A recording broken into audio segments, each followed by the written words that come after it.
The iPhone 15 Pro is Apple's current flagship model, which was recently released, and in this video, I want to talk about whether or not it's a worthy upgrade over the iPhone 14 Pro from last year. The biggest change this year is USB Type-C, which is something that most users will interact with every day.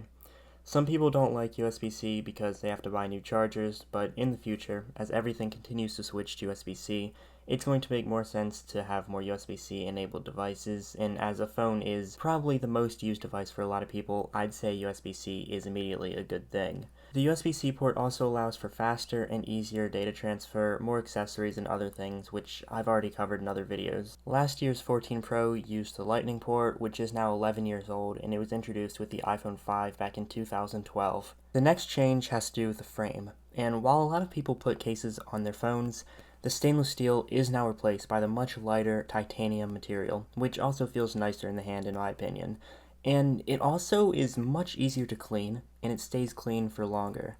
I'll talk more about the structural issues later in the video, but the basics of it is that titanium is going to replace stainless steel in the future with all the iPhone Pro models, and I think it's for the better personally.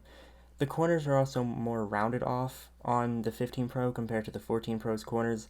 The 14 Pro's corners were completely flat and could get really uncomfortable to hold for longer periods of time, especially without a case on. The 15 Pro also adds in a new, faster processor, the Apple A17 Pro, which it is prone to overheating, but I haven't experienced that yet, and I've used my 15 Pro pretty heavily over the last 2 weeks.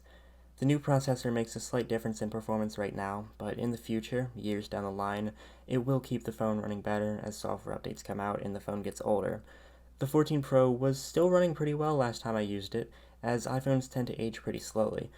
Having more performance is always a good thing on phones, it just keeps the phones running better, and I think that this year, with this amount of performance that these phones have, it is pretty nice to have this processor. The cameras this year surprised me a lot, as they're slightly smaller than the last year's iPhone 14 Pro cameras, but they exceed the 14 Pro in performance by a good bit actually. I'm really impressed with the quality of photos that this phone has, and how good the 48 megapixel camera is this year. I wasn't expecting this much of an improvement compared to the 14 Pro, and I thought that the 14 Pro already had an amazing camera last year, but Apple really outdid my expectations this year, so based on the camera alone, I think that the 15 Pro is a worthy upgrade, but it all depends on how much the user values the camera performance.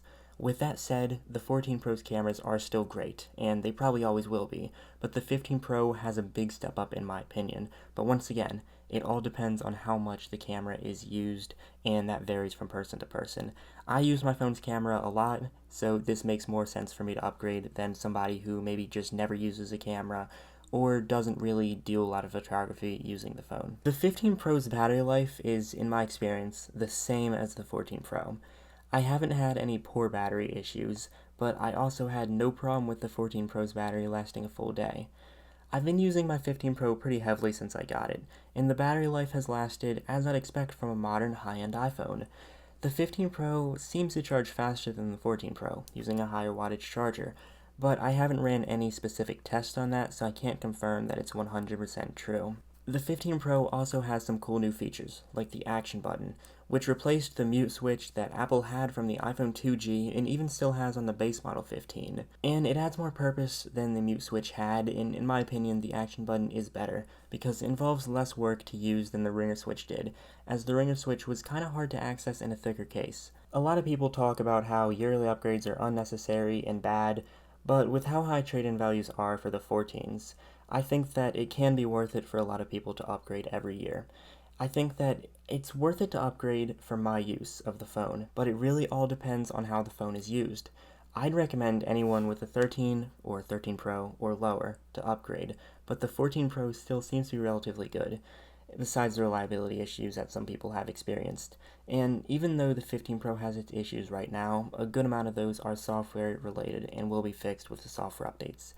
The one issue that's not software related though is the build quality. A lot of people have talked about how the titanium frame makes the phone's structure weaker, and how it bends a lot easier than the 14 Pro did.